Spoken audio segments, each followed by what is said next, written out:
Rabena, please, bumaba ka na rin. Naku, baka malaglag ka. Bakit ka ba umakit dyan? Nahihintakutang tawag ni Dayan sa kanya. Napatakbo ito sa kanaroroonan niya nang makita siya nito. Nasa itaas siya ng puno ng mangga at namimitas ng mga naaabot na manibalang na Indian mango.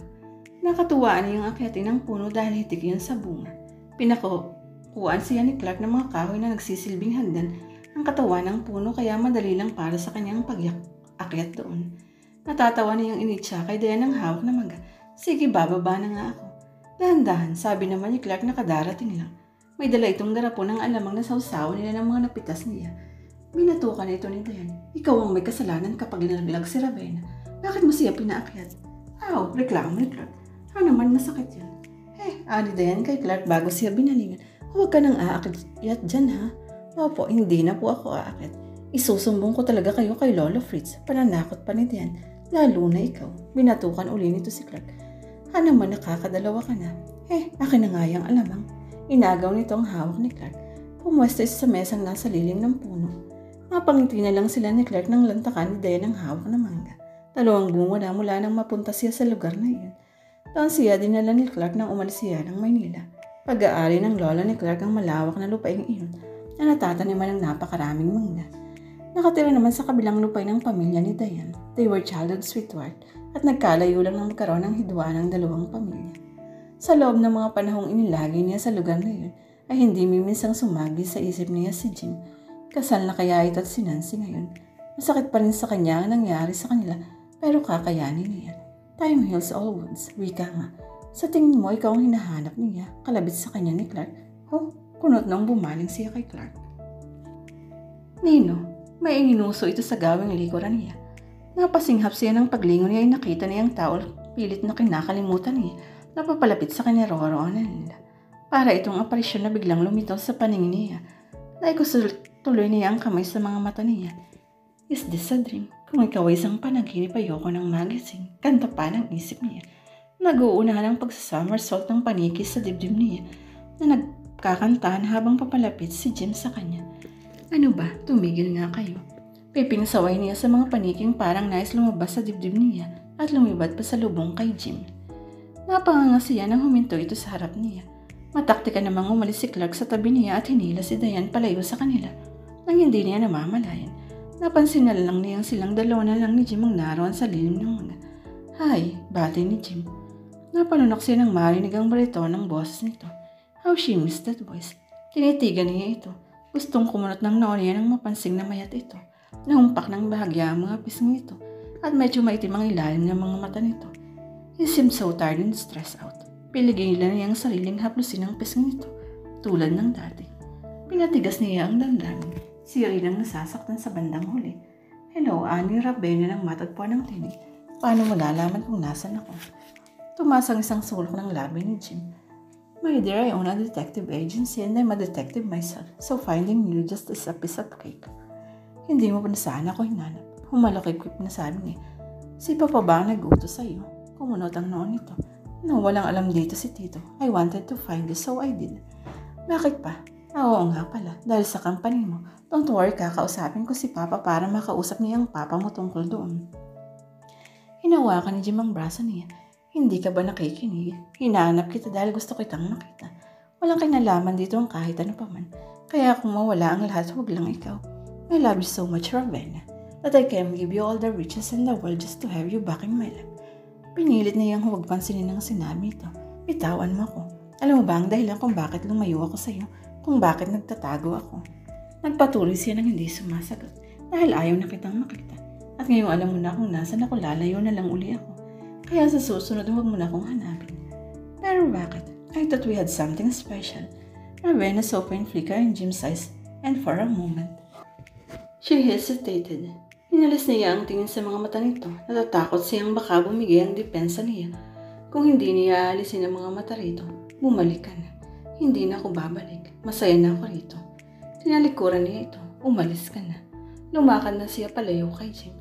Miss na miss ka na ni Primo, lalo na ng daddy ni Primo. Ilang buwan na kaming nangungulila sa iyo. Bumalik ka na please. Nangilid ang luha niya nang marinig ang malungkot na tinig ni Jim. She almost gave in. Kaunting-kaunti na lang. Baka hindi na niya mapigilan ang sarili at sumama na nga rito. But the image of Nancy and their child kept taunting her. Lalo niyang binilisan ng lakad papalayo rito. Napabuntong hiningang tinanaw na lang ni Jim ang papalayong si Ravenna. Napaupo siya na sa kausling ugat ng puno dahil pakiramdam niya ay naubos ang enerhiya niya sa pakikipag-usap dito. He felt mixed emotion when he saw her earlier. Ang mga nakaplanong sasabihin ni Rito ay hindi niya nasabi dahil naunahan siya ng kaba.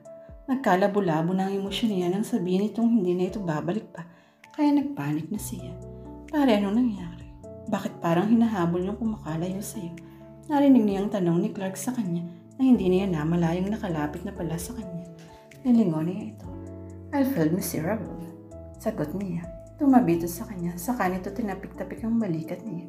We can't do anything about it. Ganyan talaga kapag kaharap mo na si Commander. Manginginig ka at hindi ka makakapag-isip ng matino. In short, mabubuwang ka. Sabay pa silang napabuntong hininga at nagkatawanan. Hindi niya akalaing makakasundo niya si Clark. Ito ang una niyang hinanap pero nahirapan siya.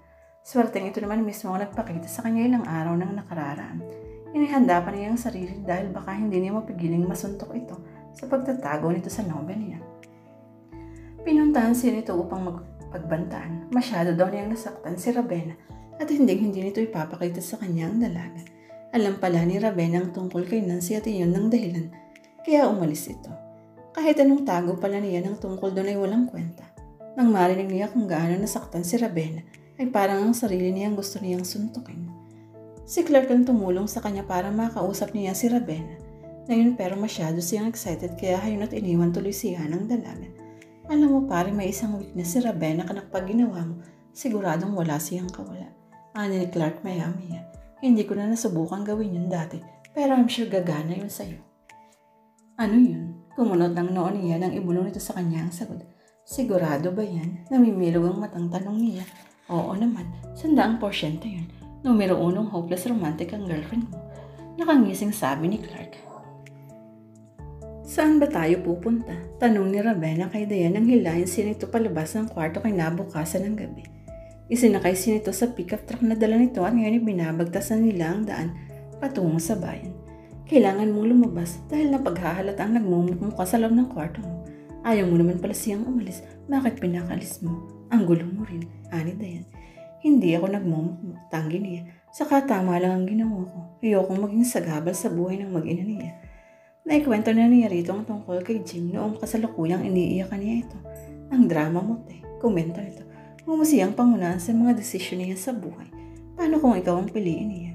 Kawawa naman yung bata kung walang magigis ng ama. Nakalabing sagot niya. Sige nga ang tanong, mahal mo ba siya? Sagutin mo. Oo, bulong niya. Ano, hindi ko marinig. Ipis yata yung nagsasalita. Oo, mahal ko si Jim. Aniya sa mas buo at mas malakas na tinig. It felt good. Kung talagang mahal mo siya, ipaglalaban mo siya. And most of all, you will trust him. Natahimik siya sa sinabi niya na yan. Trust, the major component of love. Hindi ba yun ang itinatanong ni Jim sa kanya noon? If she trusted him, siya nga bang nagkulang? Nasa ganon siyang pag-iisip nang biglang ihinto din ang sinasakyan nila sa tabi ng plaza. May mga ilan-ilang tao siyang nakitang naglalakad sa paligid. Medyo maingay sa loob ng plaza kaya naisip niyang baka may kasayang magaganap doon. Live band pa yata. Tara, yaya sa kanya ni Diane.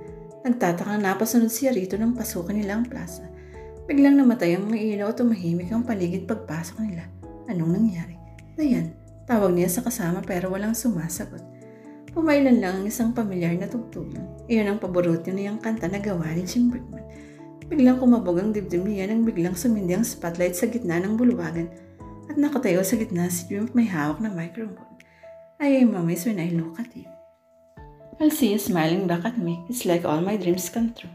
I am afraid, if I lose your girl, I'd fall through the cracks and lose my track in this crazy lonely world. Natutok niya ang bibig habang pinapanood si Jim. Habang kumakanta ito ay malamlamang mga matang nakatitig sa kanya. Then he walked towards her. Pakiramdam niya ay pinako siya sa kinatatayuan niya ng mga sandaling iyon. Natakot siyang kumarap dahil baka matapos bigla ang sandaling iyon.